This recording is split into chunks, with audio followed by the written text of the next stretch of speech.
Assalamualaikum teman-teman, seperti biasa sebelum mulai Mimin mendoakan semoga teman-teman semua selalu dalam keadaan sehat walafiat. Oke, kali ini kita akan melanjutkan Martial Master versi novel bagian 241. Bagi yang baru bergabung, selamat bergabung, dan bagi yang belum subscribe dulu lah agar Mimin tambah semangat lagi nih bikin videonya. Oke, kalau sudah kita langsung masuk isi ceritanya.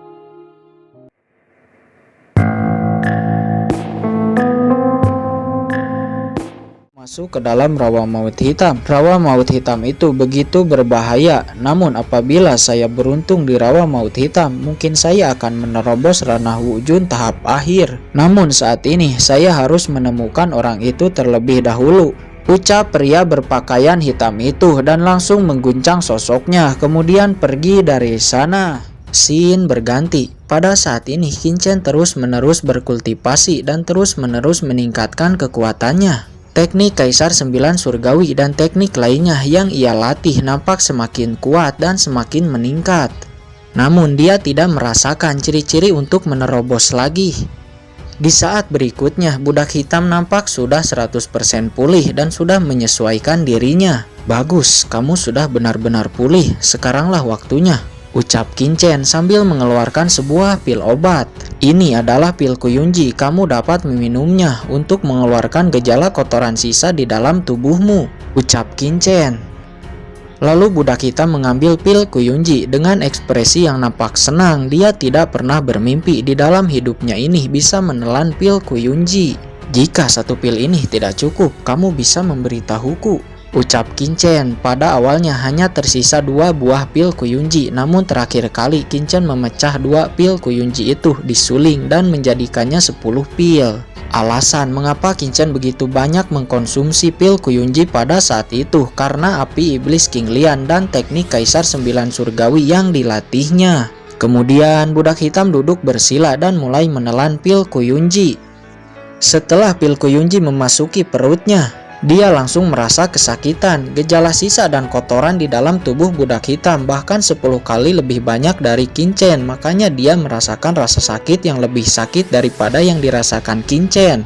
Walaupun dia menahan begitu banyak rasa sakit, seluruh proses berjalan dengan lancar. Setelah proses berlangsung 1 hari, hampir banyak kotoran dari dalam tubuh budak hitam dikeluarkan. Dan budak hitam akhirnya selesai menyerap esensi pil Kuyunji dan membuka matanya.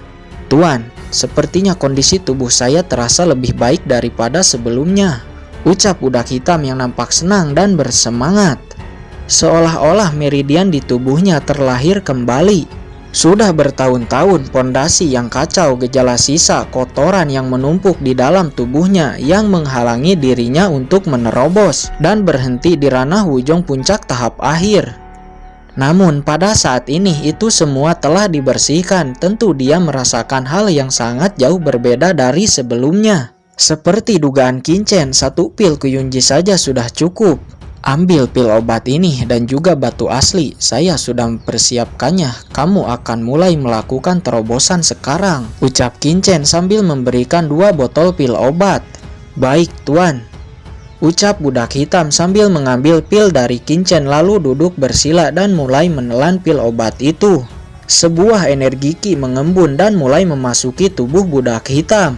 Proses berjalan sekitar 1 hari dan akhirnya budak hitam membuka matanya. Dan boom, aura yang sangat mencengangkan menyebar dari tubuhnya. Pada saat ini jelas dari auranya budak hitam telah memasuki ranah wujud dan langsung memasuki ranah wujud puncak tahap awal. Akhirnya aku benar-benar menerobos, ucap budak hitam yang nampak senang. Sukacita terpancar dari wajahnya. Dia benar-benar tidak menyangka setelah mengikuti Qin beberapa waktu dia akhirnya menerobos.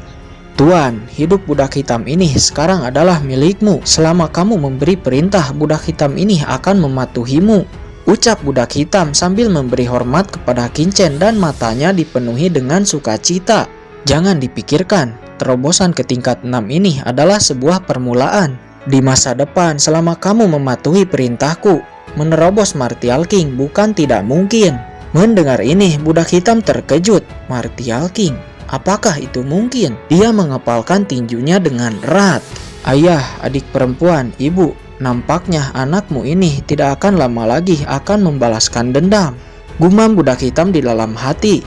Jadi pada saat budak hitam masih muda, semua keluarganya dibantai dan hanya budak hitamlah yang selamat. Dia akhirnya menjadi seorang pengembara dan bertekad untuk menjadi lebih kuat untuk membalaskan dendam keluarganya. Setelah menerobos ranah Wujun, selama ini kamu belum memiliki senjata. Ambillah ini, ucap Qin Chen sambil melemparkan tombak es kepada budak hitam. Walaupun tombak es Liu Jie ini sangat kuat, mungkin senjata peringkat 7, namun itu tidak berguna untuk Qin Chen. Lebih baik diberikan kepada budak hitam untuk meningkatkan kekuatan tempurnya. Budak hitam mengambil tombak es itu dengan wajah yang nampak sangat senang. Di saat budak hitam akan mengucapkan terima kasih, tiba-tiba Qin Chen menyela. Sudahlah, tidak usah berkata lagi. Ayo cepat pergi. Mereka berdua melesat pergi menuju ke reruntuhan bawah tanah lainnya. Setelah beberapa saat, keduanya telah sampai di sebuah tempat. Di tempat itu banyak sekali jejak kaki dan ada beberapa lorong.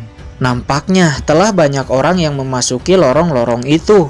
Qin Chen merenung sejenak lalu memasuki salah satu lorong yang memiliki napas obat spiritual paling pekat.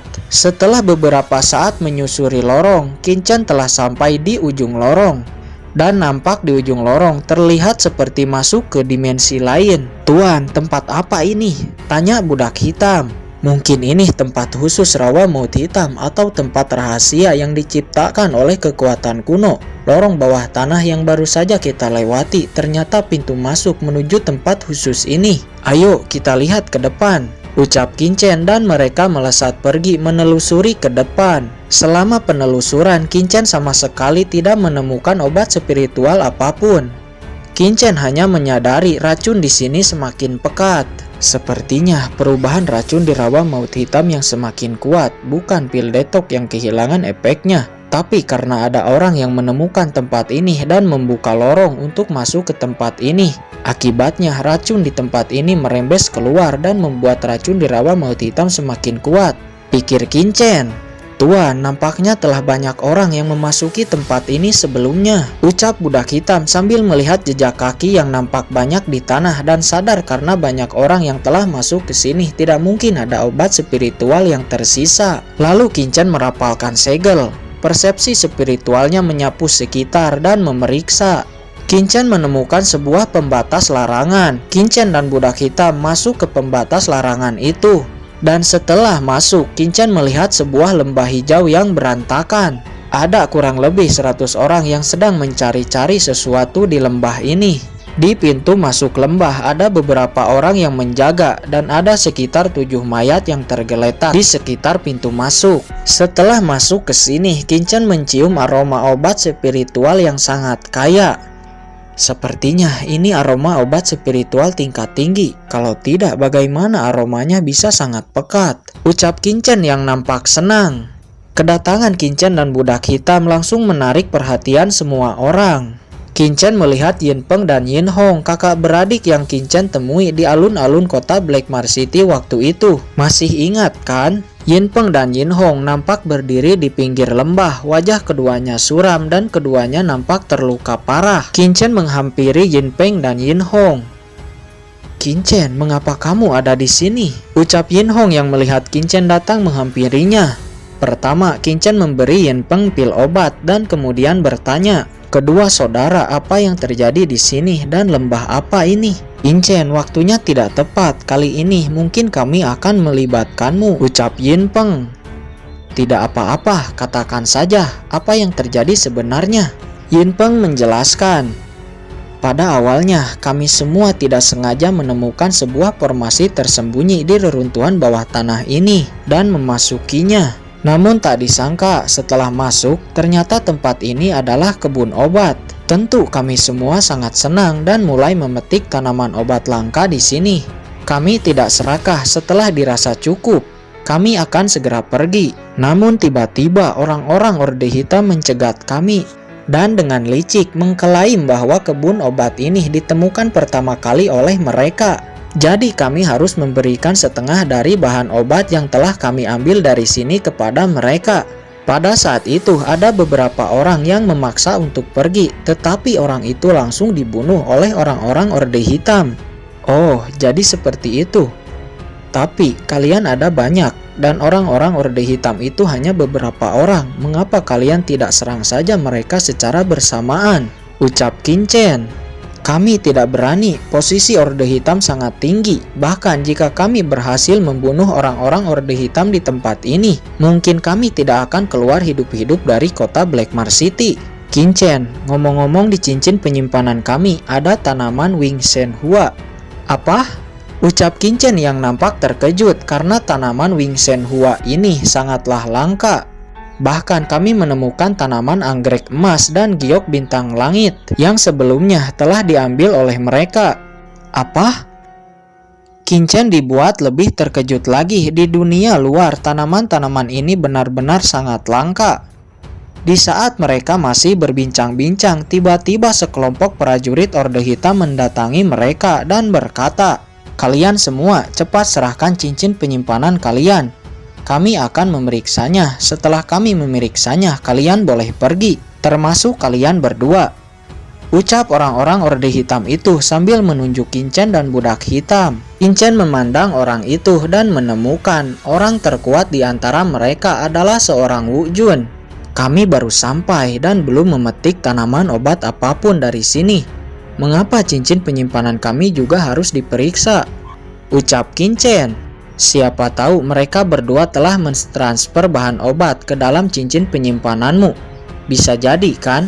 Jadi kalian juga harus diperiksa, ucap salah satu orang dari Orde Hitam itu. Bagaimana jika saya bilang tidak? Apa yang bisa kamu lakukan? Ucap budak hitam dengan dingin. Apakah kamu menantang Orde Hitam kami? Saya juga adalah anggota Orde Hitam, ucap budak hitam sambil memperlihatkan token perak Orde Hitam miliknya. Haha, hanya token perak. Lihatlah, kami adalah anggota Orde Hitam dengan token emas, ucap mereka yang nampak meremehkan budak hitam setelah melihat token peraknya. Mereka berpikir orang dengan token perak paling-paling kultivasinya hanya di ranah Wuzhong. Cepat serahkan cincin penyimpanan kalian. Jika tidak, jangan salahkan kami bertindak kejam, ucap salah satu dari mereka. Karena tidak kunjung mendapatkan apa yang diinginkannya, salah satu dari mereka akan menyerang budak hitam. Mata budak hitam dingin setelah melihat salah seorang dari mereka berani mengambil inisiatif untuk menyerang. Qin-chen memberi isyarat.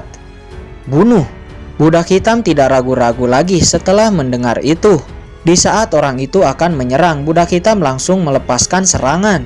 Di saat serangan budak hitam menghantam orang itu, seketika orang itu pun mati dan budak hitam nampak acuh mengambil cincin penyimpanan orang itu dan memberikannya kepada Qin-chen. Berani-beraninya kamu membunuh Gao Hong. Kamu mencari kematian. Orde Hitamku pasti akan memburumu, ucap orang Orde Hitam lainnya yang nampak mulai ketakutan. Tanpa basa-basi, budak hitam langsung menyerang dua orang lagi. Dalam sekejap, budak hitam sudah berada di depan mereka berdua. Reaksi kedua orang itu sangat lambat, dan seret, keduanya langsung mati. Sekarang tersisa satu orang lagi. Kultivasinya di ranah Wu Jun. Dia tidak menyangka ketiga anak buahnya dibunuh dengan singkat. Dia panik dan langsung menampilkan pedangnya. Energi niat pedang langsung terbentuk. Matilah! Itu langsung menyapu ke arah budak hitam. Budak hitam meraung, auranya melonjak, basis kultivasinya terungkap.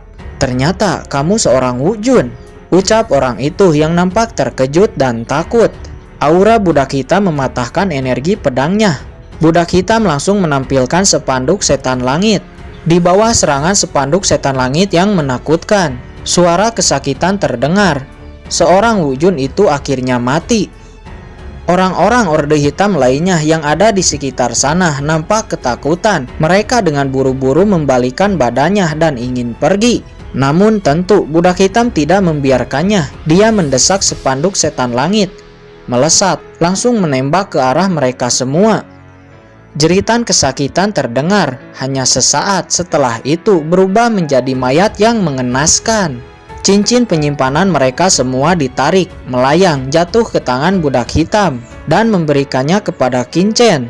Melihat adegan itu, semua orang yang ada di sana nampak terkejut, termasuk Yin Peng dan Yin Hong. Sementara orang-orang yang lainnya memandang Qin Chen dan budak hitam dengan kengerian dan ketakutan.